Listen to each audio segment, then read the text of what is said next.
Hello, everyone. It's really good to be here. John Mark is one of my dearest, closest, best friends, and like Gerald said, our churches are like forged together because we started on the very same Sunday. And this is before I even knew who John Mark was or before I met him. So it feels like our churches are like intertwined in destiny. I don't know what that means, but that's what it feels like.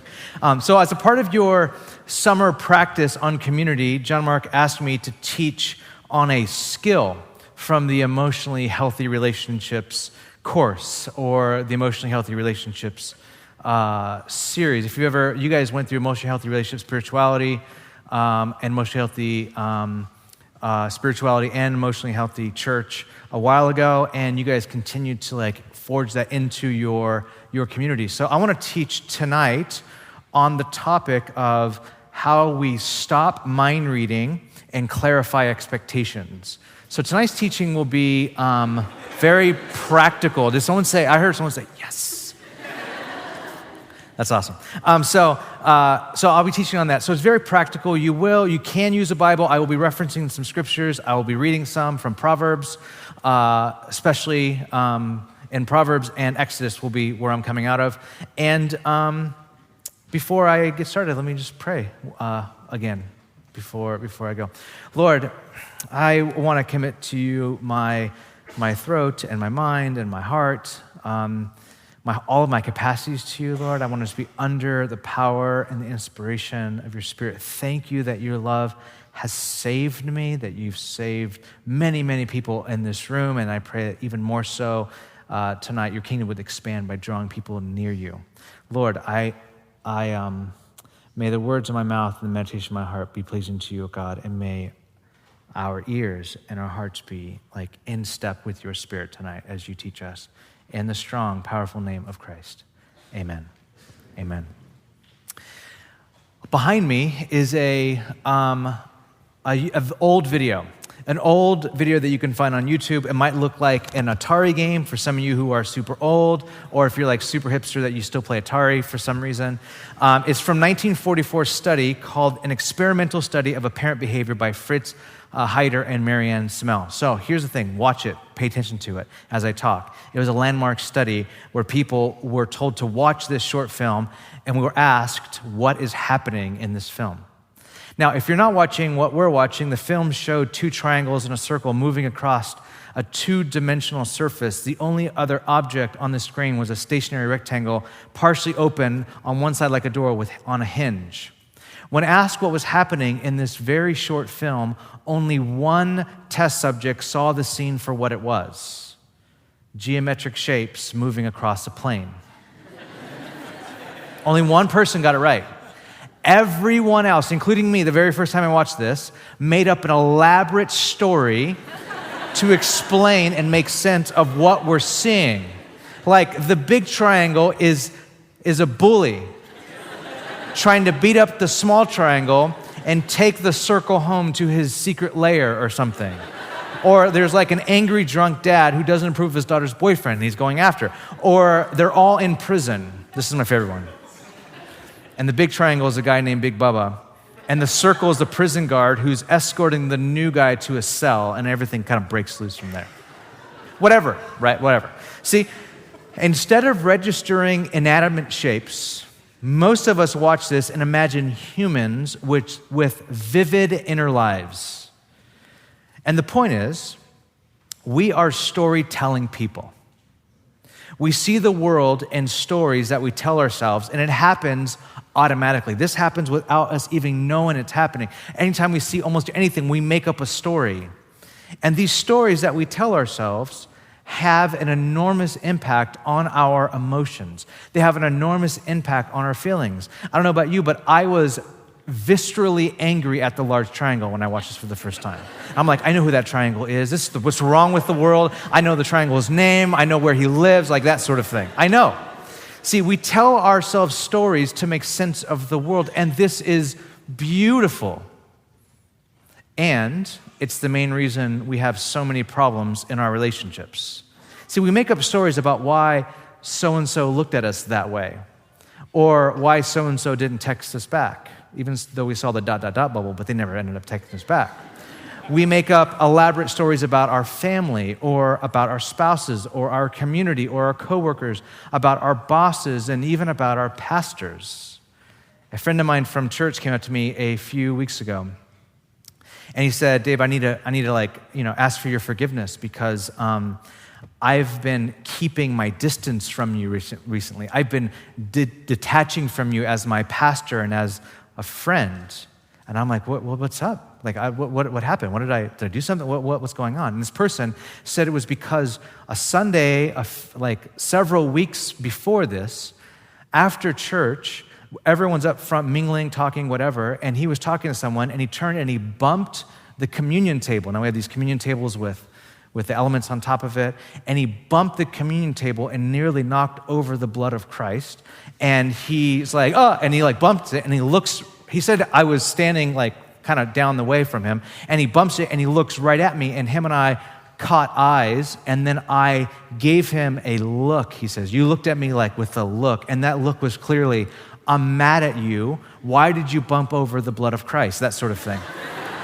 And so he's like, oh, and he said, I looked at him that way. And then he said, I came back to church the next Sunday, and we moved communion. And he said, well, it's because I bumped the communion that they moved communion. And then he says, wait, but you didn't even talk to me about me bumping communion. You just passive-aggressively had communion moved. And that kind of person can't be trusted. You didn't confront me on this, and so I started pulling away from you for a while because I don't know if I can trust that kind of person or that kind of pastor that would get mad at me, but then passive-aggressively just not ever talk to me about it, but move the communion table. And then he stopped to okay, what's your defense? This is why I need to say sorry. And I said, I have no idea what you're talking about. I don't remember you up front. I don't remember you bumping communion. I don't remember locking eyes with you. I don't remember any of that. That's not, and we move communion during second set of worship often because it depends on the response time, what we're doing. So we move it quite often. He's like, wait, really? None of this happened? I'm like, no.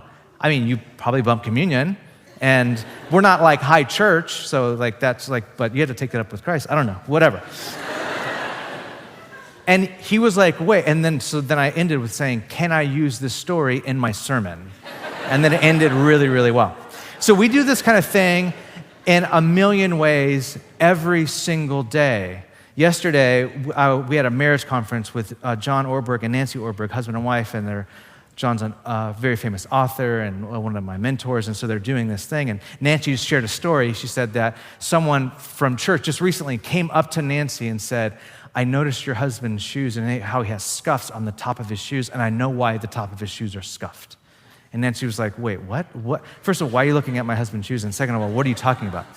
And she says, I know why there's scuffs on the top of your husband's shoes because he's always kneeling and praying. And Nancy's like, no, not at all. And I need to buff out my husband's shoes because no, that is not true at all. This is what we do. We make up stories about we see someone scuffs on their shoes and we're like, my pastor prays on his knees all day long, so much so that he is wearing out his shoes, praying. This is the kind of stuff that we make up. And I do this kind of thing too, for good or for bad. When I don't see someone for a long time at church, I make up a story about why they're not at church anymore. When someone retweets something I don't agree with, I make up a story in my head that they did that for me. They were retweeting it so I saw it, to get mad at me, and they become the triangle. And I know their motives and their intentions, and I'm sure of it. And this story that I tell myself makes sense to me. And what happens is the stories we tell ourselves have a huge effect on our emotions. Jerry Scazzaro says in her book on emotionally healthy women, which I think everyone should read this book. It's really, really good. She says this: the stories we tell ourselves have an enormous impact on our feelings. Consider the difference of what goes on in your mind when a friend who agrees to meet you for dinner is 40 minutes late. How different are your feelings when you tell yourself, maybe he had an accident driving here, or this relationship is clearly more important to me than it is to him? Each interpretation generates a different feeling. Why? Because our feelings are closely related to the story we tell ourselves about the things going on around us. To quit faulty thinking and maintain good emotional and spiritual health, we must make an intentional decision to stop mind reading and to verify our assumptions by actually talking to people and in person instead of in our heads. Talk to people in person instead of in our heads. Now, the book of Proverbs, which I said to open up to in chapter 18, has a lot to say about this. Proverbs is a book of wisdom in the Hebrew scriptures. And this is what it says. Proverbs 18:2 says this: "Fools find no pleasure in understanding, but delight in airing their own opinion." So fools, they don't find pleasure in understanding a situation when something goes wrong or there's a breakdown in communication. Fools don't find no pleasure in understanding what's going on. They like to mind read and air out their own opinions about life, air out their own opinions about the story that they tell in their heads. They love to do that. Proverbs 18:13 says, to answer before listening, to answer someone before listening, to answer someone before hearing their side of the story about what really happened is folly and shame. Proverbs 18:15 says, the heart of the discerning acquires knowledge, for the ears of the wise seek it out. Now this idea is actually codified in the law of the 10 Commandments. It's actually the 9th commandment. And the 9th commandment goes like this: you shall not give false testimony against your neighbor. This is a really important commandment. You shall not give false testimony against your neighbor. Now let me explain this. Let me explain how this ties into what I'm saying. In the Exodus, when God was restructuring a former slave community into a nation and kingdom of priests who represent God to the world, he set in motion the way this community was to treat one another. And the 9th commandment realizes that viable human community depends on truth-telling. For a community to happen inside of a church, inside of a city, inside of a nation, inside our society, this depends on telling the truth. This commandment isn't really concerned with personal little white lies that we tell, though there are scriptures that deal with that. What this commandment is getting at is the public portrayal of reality. This commandment insists that when we give testimony about another person, we must resist every distortion of reality. We must speak the truth about them, lest we condemn an innocent person. See, the way the 10 Commandments work is that they forbid the most extreme form of any particular sin. So murder is the worst kind of hatred, and adultery is the most destructive sexual sin, and so on. The 9th commandment forbids the deadliest kind of lie, one that condemns an innocent person for a crime they did not commit. Okay, so that's the 9th commandment, but hear me out here, how this connects to what I'm saying. When we jump to conclusions about other people that likely are not true, when we assume we know why someone did what they did, or tell ourselves a story based on our opinions or observations of an event, we are risking believing and even telling a lie about that person. Can you imagine if my friend went around and said, Dave is a passive-aggressive pastor that moved communion because I bumped into it. He's so petty that he's like so OCD about communion that when I bumped it over, he got really mad and he had communion move and he didn't talk to me. Like if he went around and talked about that to his community and talked about that to people, like that, he would be bearing false witness against my character. When we do this, we risk believing and even telling a lie about a person when we assume we know the story.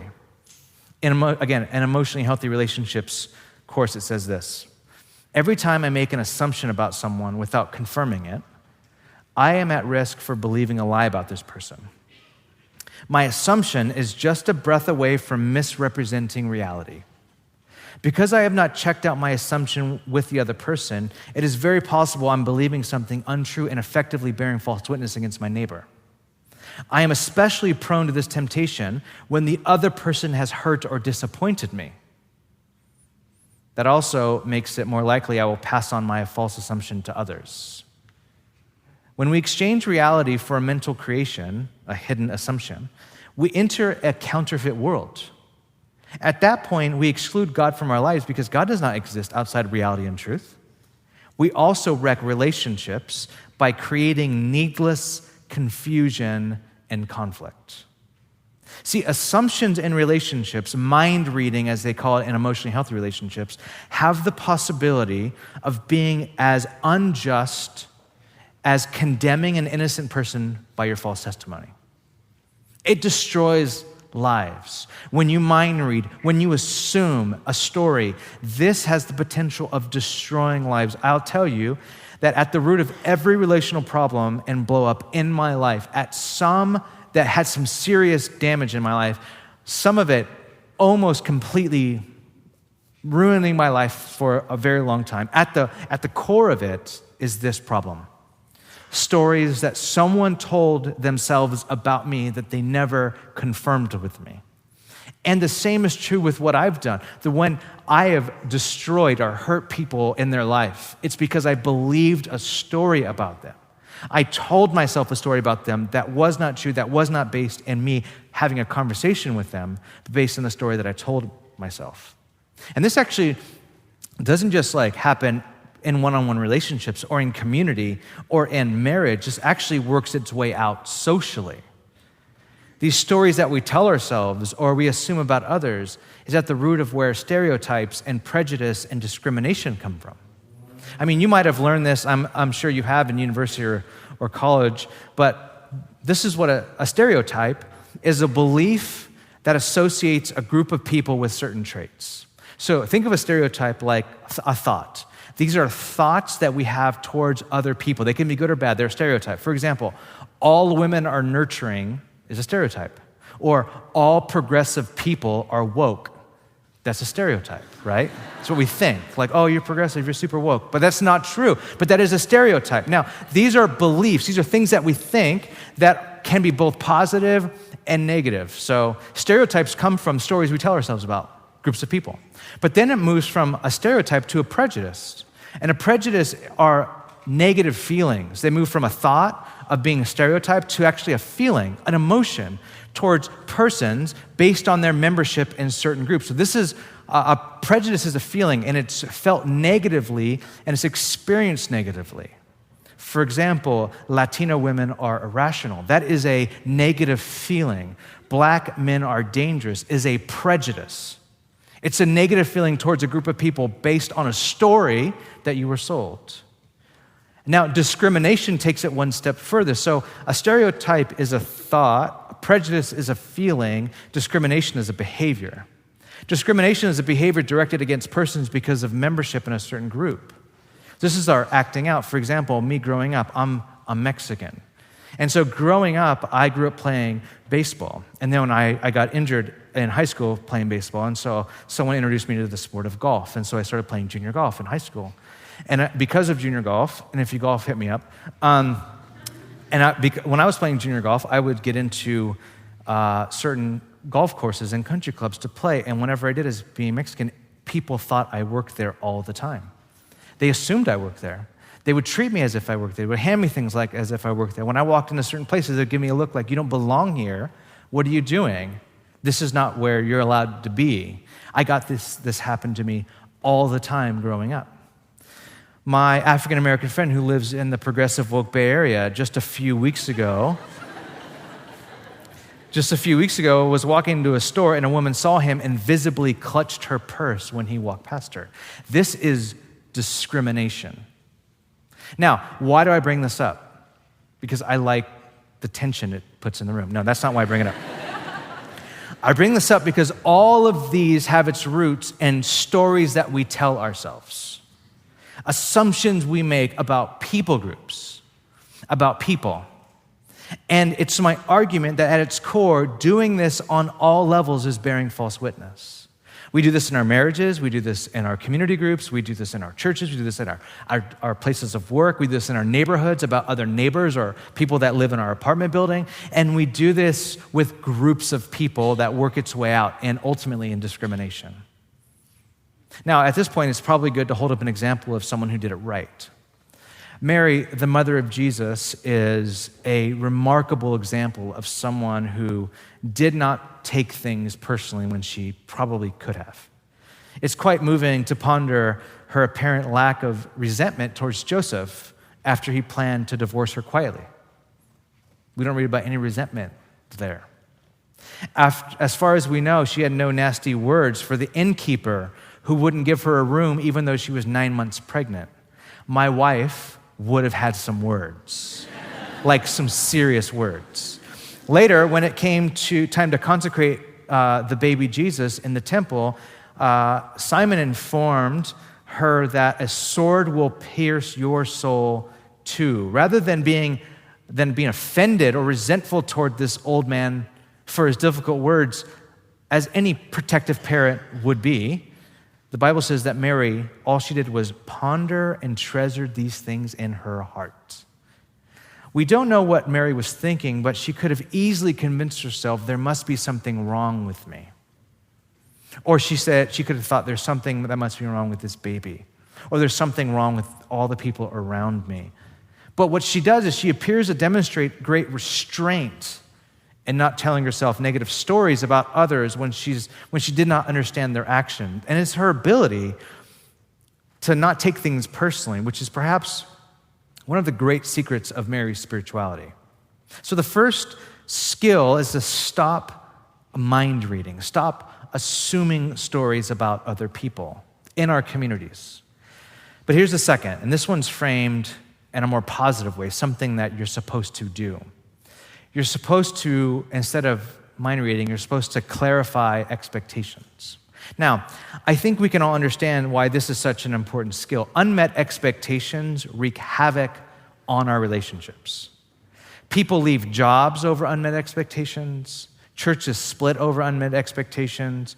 Couples divorce over unmet expectations. Families stop talking over unmet expectations. Communities and community groups and missional communities dissolve due to unmet expectations. And the really mischievous thing about expectations is oftentimes we don't know we have them until they go unmet. See, expectations have a way of living in our subconscious until someone disappoints us. I remember when Ashley and my wife and I, we first got married, and we were both putting on the sheets after laundry, and I was standing on one side of the bed, she was another. She grabbed the sheets out of like the clean clothes basket type of thing, and she starts just putting on the sheets. And I remember saying, whoa, wait, aren't you gonna iron the sheets first? Aren't we gonna iron the sheets first? And she just stopped and just looked at me like, what? What'd you say? I'm like, iron the wrinkled, like iron the sheets. And I guess I had this subconscious expectation that when we got married, we would like suddenly live in a hotel. I don't know what I was thinking, but I was like thinking that this is what, like it's wrinkled and we're married and we can do what we want. Let's iron the sheets. And she's like, no, you're an insane person. And that will never happen. I will never do that, and you will never do that, and we will never do that. We're not doing this, that sort of thing. Now, here's the problem with most expectations we carry in our relationships. The problems with expectation are they tend to be unconscious. So our expectations live in our unconsciousness. We have expectations we're not even aware of until someone disappoints us, and then they like emerge from our unconscious, like, oh my gosh, I thought we were going to iron the sheets. I thought we'd be like this perfect little married couple that have like pressed, warm, ironed sheets at night or something. I don't know. And they're unconscious and they live buried there until someone disappoints us. That's the problem with expectations. Another problem is that they're unrealistic. Sometimes, like pressed bed sheets, that's an unrealistic expectation. Sometimes we enter into a relationship, whether it's with a spouse or a friend or a pastor, and we think they're going to be available to us at all times to meet all of our needs. We show up to a community group, and we expect it to be like the one that we got saved in back in Iowa, where we're from. And we move here, and we're like, you guys suck. Like, you guys are not a community like I thought. Like, what did you think? Well, I thought, like, we're going to spend, like, almost every night together. It'd be like Friends, but a Christian version of Friends, you know? Like, that's what I thought. Like, no, that's unrealistic. Like, that's not a thing. Like, we are in med school and this sort of thing, and we have jobs. Like, that's just, it can't happen. We have these unrealistic expectations that our spouse is going to meet all of our intimate emotional needs, all of them. And you realize that you're just married to another person, that can't meet all your needs, just like you can't meet all their needs. And your expectations live in this unrealistic category. The third problem with expectations is that they're unspoken. Sometimes we'll have an expectation, but we never told anyone about it. We have an expectation about our spouse or a friend or an employee or our boss, and we never told them about it. Or our pastor, and it's unspoken. Like, I started going to this church because I thought you were going to be my mentor. I thought I was going to be the next person in line. Like, I thought that was going to happen or whatever. And like, whoa. You never told me that. And I would have said no, but you never said that. You never told me that you had this expectation. And you can't get disappointed and angry when you never told me your expectation. This is what happens. They're unspoken. And lastly, they're unagreed upon. Say we do speak them out. Say like, yeah, I started coming to your church and I had expected that we had coffee every Wednesday and you would walk me through the Old Testament and you would teach me how to teach and all this other stuff. And I'm like, well, I don't agree on that. I can't agree to that. There's no way I can do that. And so you have to allow the other person to listen to your expectation and then agree upon it. So this is how expectations need to be validated in your community. Expectations can only be real or validated when they have been mutually agreed upon. So here are how expectations must live or must be in our communities, in our marriages, in our workplaces, in our church.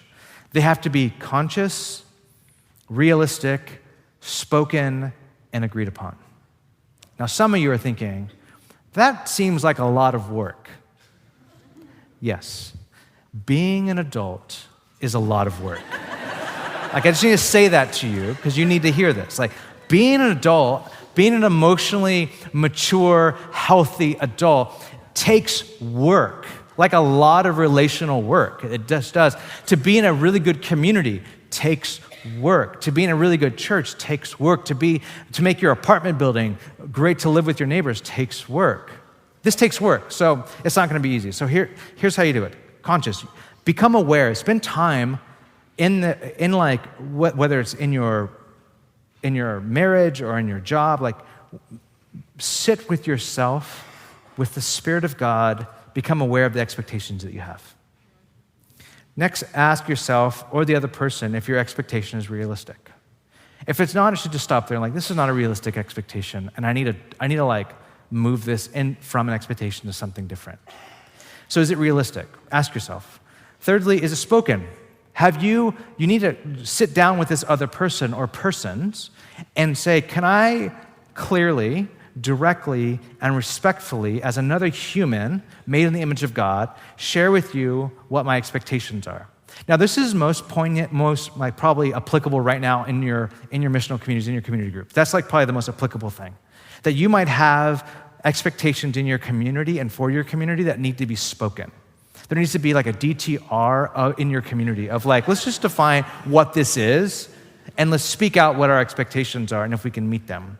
So speak them out clearly, directly, respectfully to the other person or persons. And lastly, agree upon it. The other person has to be aware and like, yeah, we can do that. Now, I have these 4 things written down in a note on my phone, and I come back to them often when I'm in conflict. So whether I'm in conflict with a staff member or my wife or a friend, or I usually come back to this. And I'm like, I'm going to start here because typically when there's beef between or tension between a friend or someone else and I, it's usually here. If it's not here, then I move on to a different tool. But I usually start here. For example, Joe Mark and I a few years ago had a situation when we were traveling together, and like we had some unmet expectations in like how we would travel financially together, and like who would pick up the tab here and there, and that sort of thing. And we just never had a clarifying conversation around that until we did this, and it was like there was tension and a little anger. And so we had to have like a DTR around like expectations. Like, let's just define how we're gonna travel together when we travel, and like the finances of traveling and how this all works. And where there was tension before and the conversation was really awkward and difficult, now there's so much freedom.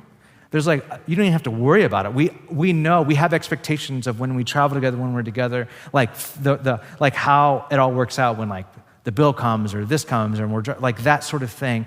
It's clear. My wife and I have to do this often with like the kitchen. Like, what does it mean to clean, quote, clean the kitchen? And there has to be this clarifying conversation that happens like every 2 days. Like, just like recently, my wife's like, Dave, finish the kitchen. I'm like, what do you mean? I just say it. She goes, you know what I mean. I'm like, I don't. Like, just say it explicitly because I'll do it. She goes, don't be stubborn. And then we have to have this conversation around like, let's clarify what we both mean by this so they're conscious, realistic, spoken, agreed upon expectations, that sort of thing. And you have to like repeat them. Now, I will say this.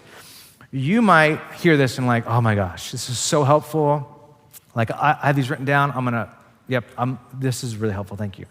The thing is with this tool, this skill is you have to practice it. Don't just write it down. Don't just hold it in your head.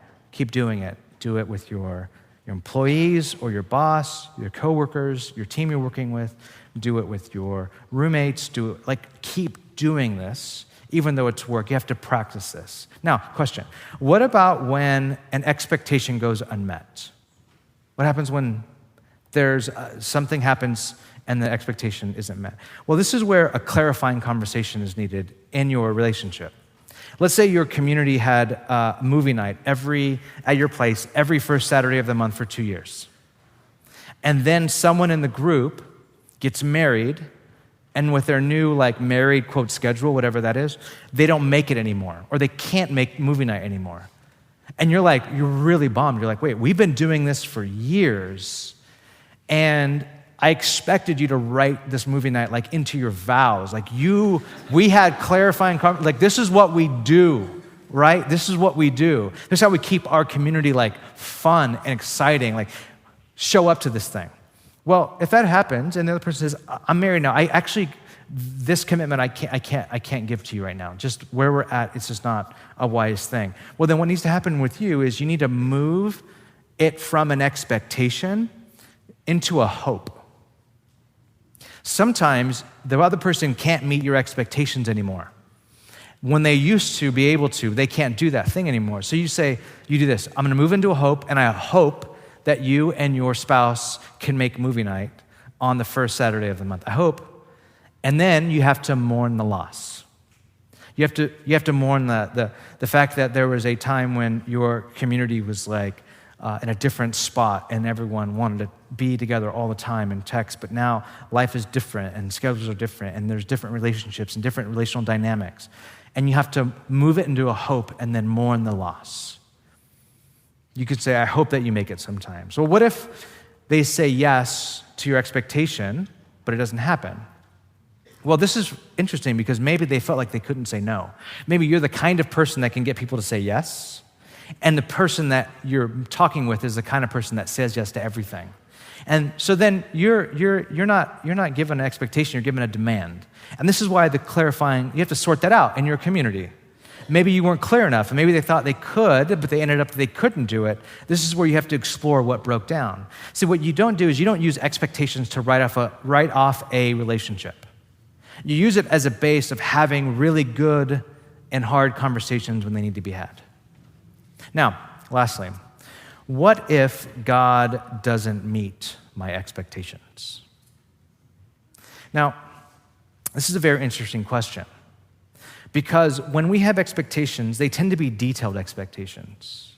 We usually move expectations from the general and even abstract things like God is faithful to the very detailed, I expect God to be faithful by making me relatively happy and stable and not too much suffering all at once. And when I do go through suffering, that it turns around to glory really fast. I'm suffering, and then by that night, it resolves itself like a 30-minute sitcom. It just resolves itself. And I'm like, oh my gosh, this is what I learned today, and it was amazing. That's what I expect. So we move the general idea that God is faithful to God is faithful in this way to me. God will be faithful. And so we have expectations that we place on God. So let me say this, God will not meet your expectations. We want to know what God is doing, when he will do it, and what it will look like when he begins to do it. Bottom line is that we want to control God.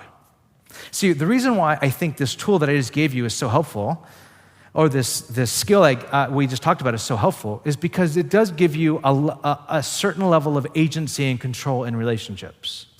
It says, actually, I can actually manage pain in a relationship by clarifying expectations. That seems really helpful. And I can kind of control outcome by setting expectations. I like this skill. It's very helpful because I can actually have some agency and control in my relationships. That's what we love about it. And I think it's true to some degree. We should have agency and somewhat of control in relationships, control what we can. But when it comes to God, you give up all control. That's how it works.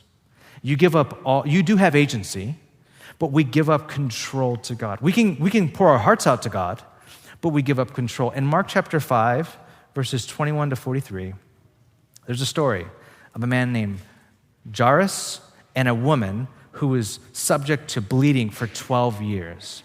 And they both go to Jesus with a plan, with expectations of how they see the day going. Jairus insisted, when he goes to Jesus in Mark 5, that he insisted that Jesus go home with him and heal his 12-year-old daughter. He's like, just come home with me and heal my daughter. Now, we have an account of someone going to Jesus and saying, you don't even have to come to my house, just say the word and the person who's sick at my house, my servant will be healed. And so we have an account of Jesus not even having to go to the person's house and that he can heal. Jesus has that kind of power.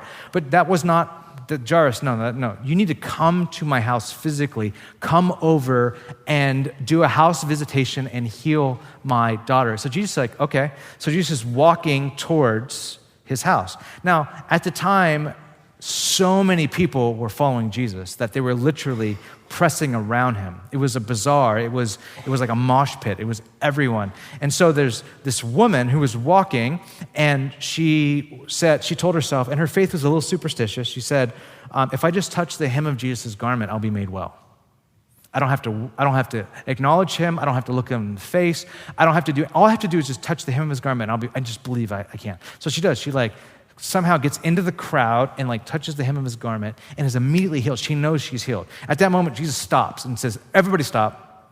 Someone's touching me. Who just touched me? Everyone's touching you? Literally everyone's touching you. People are smushed up against his face. He's like, I don't know what you're talking about. I'm not touching you. Everyone's touching him, right? And so actually one of the disciples says, everyone's touching you, actually. And Jesus says, no, different. Someone touched me, and I felt power leave me. Now, at this time, the woman clearly knows it's her, but she doesn't want to fess up. And Jesus has to ask again, who touched me? I felt power. And this woman, goes to Jesus and says, it was me. But she didn't say, it was me, praise God, hallelujah, I'm healed. She just says, it was me, kind of sheepishly. And Jesus looks at her and says, your faith has made you well. Because, people can have faith in some pretty tyrannical things. I want to make sure that your faith is not in fashion, like my garment. Your faith wasn't in my garment. Your faith was in me. Your faith has made you well. He places it in the right place. Now, at this time, someone walks up and says, from Jairus' house, and says, your daughter's dead. Don't bother the teacher anymore. She's now dead.